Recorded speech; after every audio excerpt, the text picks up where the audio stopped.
பிரதமர் நீதியரசர் ஜயந்த ஜெயசூரிய தலைமையிலான இந்த ஐவரடங்கிய நீதியரசர்கள் குழாவிற்கு உயர் நீதிமன்ற நீதியரசர்களான விஜித் மலல்கொட, மூர்து பெர்னாண்டோ, பிரீத்தி பத்மன் சூரசேன மற்றும் எஸ் துரைராஜா ஆகியோர் நியமிக்கப்பட்டுள்ளனர். 19வது அரசியலமைப்பில் குறிப்பிடப்பட்டுள்ளவாறு ஜனாதிபதியின் பதவிக்காலம் என்னவென்பது தொடர்பாக உயர் நீதிமன்றம் பொருட்கோடலை வழங்க வேண்டியுள்ளதாகவும் அந்த பொருட்கோடல் இல்லாமல் ஜனாதிபதி தேர்தலை நடத்துவதன் மூலம் மக்களின் அடிப்படை உரிமைகள் மீறப்படும் எனவும் மனுதாரர் சுட்டிக்காட்டியுள்ளார். ஜனாதிபதியின் பதவிக்கால முடிவுக்கு வரும் திகதி தொடர்பாக தெளிவான பொருட்கோடல் வழங்கப்படும் வரை தேர்தல்கள் ஆணைக்குழு ஜனாதிபதி தேர்தலை நடத்துவதை தடுக்கும் இடைக்கால உத்தரவை பிறப்பிக்குமாறு கோரி மனுதாரர் அடிப்படை உரிமை மனு ஒன்றை தாக்கல் செய்துள்ளார்.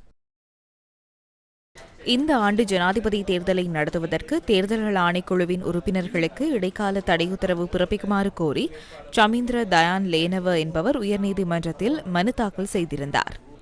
இந்த மனு தொடர்பில் அரசாங்கம் கவனம் செலுத்தியுள்ளதாக ஜனாதிபதி ஊடகப் பிரிவு விடுத்துள்ள அறிக்கையில் குறிப்பிடப்பட்டுள்ளது. மேற்கோள் ஆரம்பம்.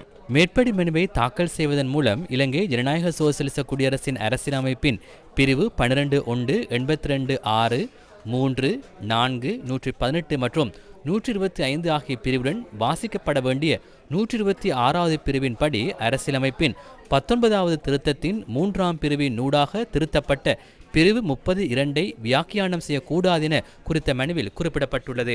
இந்த மனுவை உயர்நீதிமன்றத்தில் தாக்கல் செய்வதற்கு முன்னர் மனுதாரர் தன்னிடமோ அல்லது தனது சட்டத்தரணியுடன் கலந்தாலோசிக்கவோ ஆலோசனை பெறவோ இல்லை என ஜனாதிபதி ரணில் விக்ரமசிங்க தெரிவித்துள்ளார். மேற்கோள் முடிவு. இந்த நிலையில் ஜனாதிபதியின் பதவிக்காலம் 5 வருடங்கள் என்பதுடன் 2024ஆம் ஆண்டு ஜனாதிபதி தேர்தலை நடத்துவதற்கு தேர்தல்கள் ஆணைக்குழு நடவடிக்கை எடுத்திருப்பது சரியானது என்பதே தனது உறுதியான நிலைப்பாடாகும் என்பதையும் ஜனாதிபதி ரணில் விக்ரமசிங்க அறிவித்துள்ளார்.